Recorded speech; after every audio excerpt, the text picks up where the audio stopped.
Hi everybody, I wanted to create this video for my clients and because it's so relevant, and I watched this information that was created by Christina Lopez, and this is where I got the information. It really relates to the energies that we're working with because as we know, we have feminine and masculine energies within us, and if they're not harmonized, then if one takes over the other, especially right now with the masculine energies, like so many of us have that energy that's taken over the feminine, and I'm going to explain a little bit as we go. So this is a reason why we must heal the wounded masculine. So with the masculine energy, it's all about like out here, right? It's all about hustle and seeking and all these things that have to do with doing.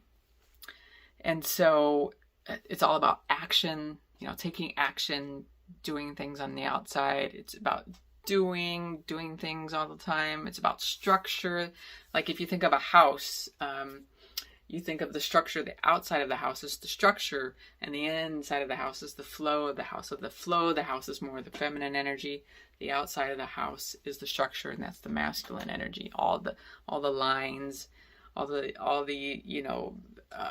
the 90 degrees. That's all very masculine energy. So also movement is very masculine. It's like doing, going, moving. And if you think of the blue sky, that is also masculine energy. It's like the observance of consciousness.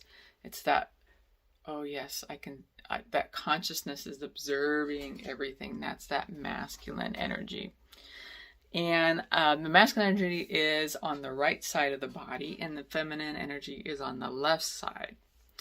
And so the masculine energy is always giving. And of course the feminine energy is the receiving. It is the protector energy, the warrior energy, the provider energy.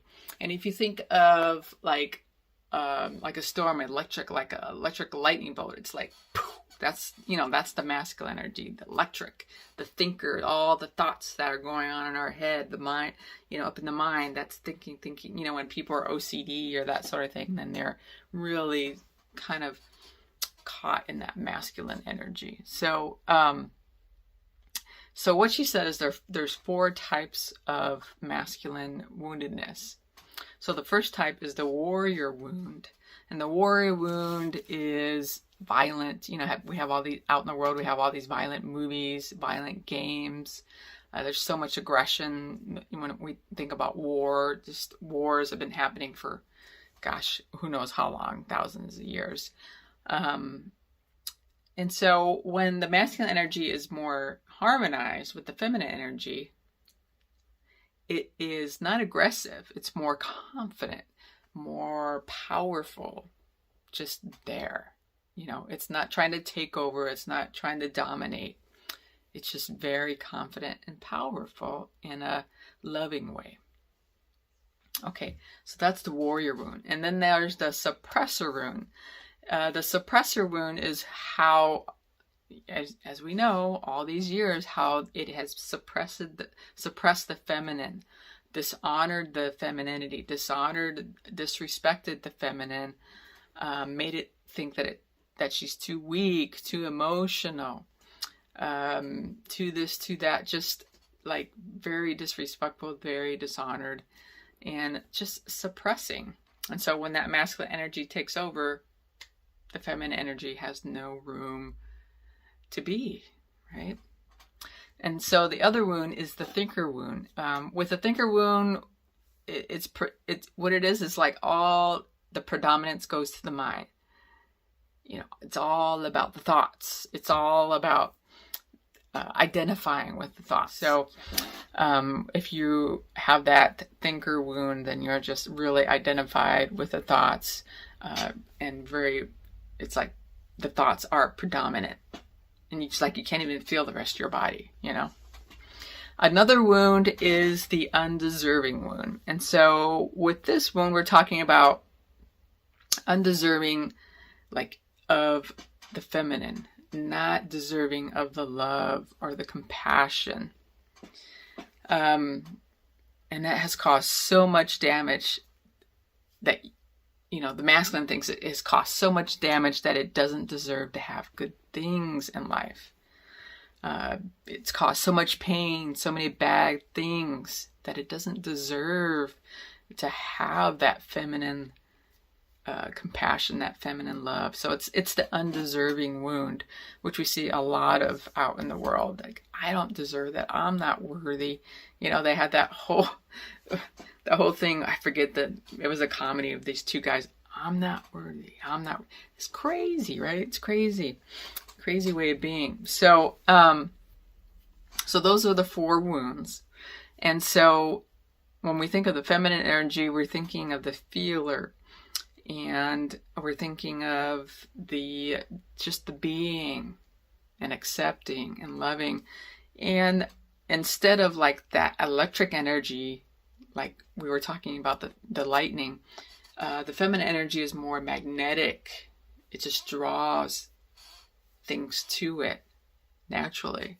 So, and that's why I think so many people are having a hard time creating the life the way that they want, because they're just totally not harmonized with that feminine energy within them. So, let me go back to my notes here. So, the reason why we must heal the masculine energy. So, the reason why we must heal it is because people are out there thinking they need to hustle. They're constantly seeking. They're working. They're not stopping. And so they're getting burnt out. They're getting depressed. They're unhappy because they're not relaxing. They get sick. So all these things taken into account of why we must heal it. It's hard. And it's hard to hear the inner voice if you're constantly going. And when you're not stopping, there's like, you have no direction of where to go because you're not really listening from within, where that compass will best take you from the feminine energy. So right now, what's going on the collective level, what's going on is that the energy, that masculine energy, is shifting over to the feminine energy. Because we were so much on this side, now we are like really on this side. It's like a pendulum, right? So the feminine dominance is going to be here the rest of our lives, the feminine energy. So if you are not really, how can I put this? If you are like totally out of touch with the feminine part of yourself, then it's going to be really hard to live in the world, right? Because right now we are in that feminine dominance. So here are some things to help you. Here are some tips to help you through all of that. So the first tip is to do some, and this all has to do with bringing everything into harmony. So we don't want to totally disregard our masculine energy because it's so important to have both. So the first thing we want to do is do some gentle self-talk to the masculine energy. So things like you can tell the masculine energy, I'm safe, you can relax, it's time to stand down, it's time to rest. I can manifest things in life with ease. Just like really gentle self-talk. And you can even do that in a mirror if you want. So that's the first way. The second way is to do some breath work. Breath work, and there's a certain type of breath work. You don't want to do anything that's like really fast and aggressive, right? So you want to have slow, deep breaths. And you want to make your breaths long on the way out. So in on the count of 4, out on the count of 6, and then pause at the end. And then in on the count of 4, out on the count of 6. So that's slow, deep breaths, and that will really help you get into the feminine energy much easier. Another way is to do some body relaxation. And one of the ways to do that is with gentle touch. So gentle touch, you can either get massage oil or not. It's totally up to you. It's just gently touching your body, which, most people don't do. Just gently, sometimes we may do this unconsciously, like we're touching ourselves to calm ourselves down. That's that feminine energy. So you can consciously do this and it will really help create more of the feminine energy, bring that out for you. So just gentle touch.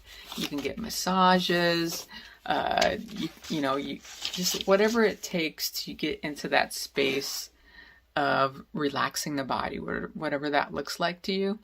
You can go out in nature and go in and just kind of be with the trees, or just sit by a brook, or listen to the ocean, put your feet in the sand, just like really, really relaxing the body in whatever way that works for you.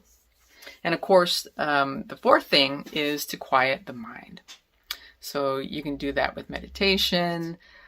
You could do that with maybe painting or a hobby you really enjoy. You could do that by going for a walk. Whatever works for you. I mean, if you're having a hard time with meditation, you could do those other things so that, because if you're too much in the mind, too much thinking going on, that's like masculine dominance. So make sure that you do something that really will bring you to a point of not being so much in your head, but just quieting the mind. Listening to some really peaceful music, whatever that may be. So, and another thing is to do, like I said, the mindfulness rest. You can listen to some of those meditations. You could do all kinds of different types of meditations that's more relaxing, more easy. Nothing like Dr. Joe meditations, or that's really aggressive. Just something that will calm you down and bring you into more of that feminine, easy, relaxing energy. Those are some great tips, and this is some awesome information that I found from her that I wanted to share with you, because I just see a lot of you who are really masculine dominant, and I thought this was a great way to talk about the different how the masculine energy is dominant and what it's doing to yourself and on a collective basis as well. So if this is helpful, just let me know. I'd love to hear more. Coming into harmony with that feminine energy is going to take daily practice with some of these things, and it's going to take just take that masculine energy of doing and go ahead and do these different things to bring yourself more into your femininity, because we all have that feminine, masculine, and it's not going to be perfectly balanced. We all have more than the other, but when it's out of balance to the point of that woundedness that I was talking about, then we really need to look at how can we bring that back to more being in harmony. So I hope this helps, and until we talk again, take care of yourself. Really be compassionate and loving to yourself, and you deserve it. All right, take care.